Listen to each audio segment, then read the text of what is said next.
Everyone, हम discuss कर रहे थे काल के बारे में।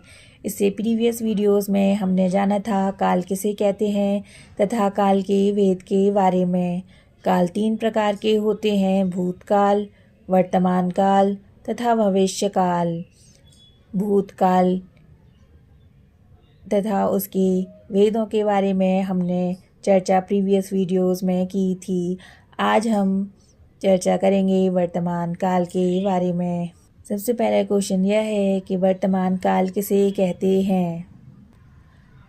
क्रिया के जिस रूप से कार्य के वर्तमान समय में होने का बोध हो, उस काल को वर्तमान काल कहते हैं।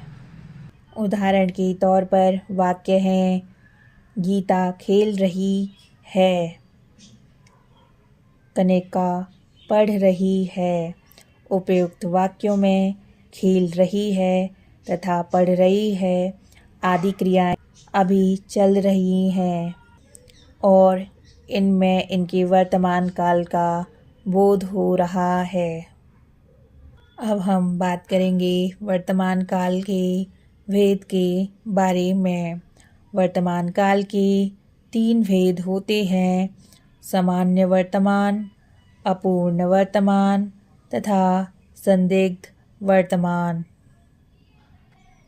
सामान्य वर्तमान क्रिया के जिस रूप से उसके वर्तमान काल में होने का पता चले, उसे सामान्य वर्तमान काल कहते हैं। उदाहरण के तौर पर वाक्य हैं: नेहा निबंध लिखती है तथा दूसरा वाक्य है दादी जी कहानी सुनाती हैं।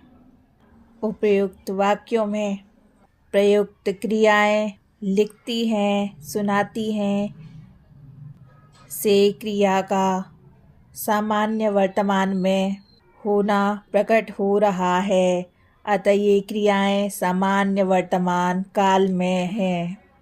अब हम चर्चा करेंगे अपूर्ण वर्तमान काल के बारे में। क्रिया के जिस रूप से यह पता चले कि क्रिया अभी समाप्त नहीं हुई, अभी चल रही है, उसे अपूर्ण वर्तमान काल कहते हैं। उदाहरण के तौर पर वाक्य हैं: नेहा लेख लिख रही है। दूसरा वाक्य है सुनील कार्य कर रहा है। इन वाक्यों में लिख रही है तथा कार्य कर रहा है क्रियाएं अभी चल रही हैं, अतः ये अपूर्ण वर्तमान काल है। अब हम चर्चा करेंगे संदिग्ध वर्तमान के बारे में। क्रिया के जिस रूप में वर्तमान में क्रिया के होने का संदेह हो, उसे संदिग्ध वर्तमान कहते हैं। उदाहरण के लिए वाक्य हैं: गीता पढ़ रही होगी। दूसरा वाक्य है कलाकार चित्र बना रहा होगा। हमने जाना वर्तमान काल तथा उसके प्रकार के बारे में। अब हम चर्चा करेंगे भविष्य काल के बारे में। भविष्य काल क्रिया के जिस रूप से आने वाले समय में उसके करने या होने का बोध हो, उसे भविष्य काल कहते हैं। उदाहरण के तौर पर वाक्य है हम सब घूमने जाएंगे। दूसरा वाक्य है तुम घर कब जाओगे।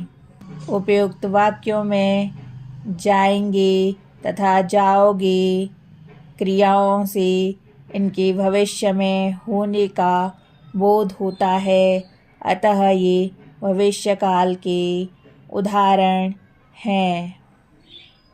अब हम बात करेंगे भविष्यकाल के भेद के बारे में। भविष्यकाल के 2 भेद होते हैं, सामान्य भविष्य तथा संभाव्य भविष्य।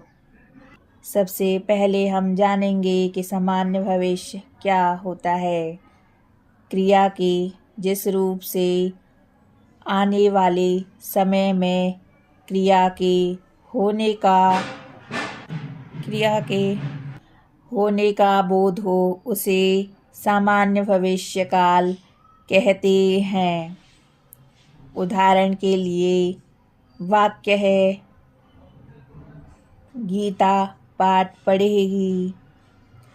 दूसरा वाक्य है, हम बाजार से खरीदारी करने जाएंगे। इन वाक्यों में पढ़ेगी तथा जाएंगे क्रियाओं से सामान्य भविष्य का पता चलता है। अब हम चर्चा करेंगे संभाव्य भविष्य के बारे में। जहाँ आने वाले समय में क्रिया के होने या करने की संभावना पाई जाए, वहाँ संभाव्य भविष्य काल होता है। उदाहरण के लिए वाक्य है, शायद हम कल जाएंगे।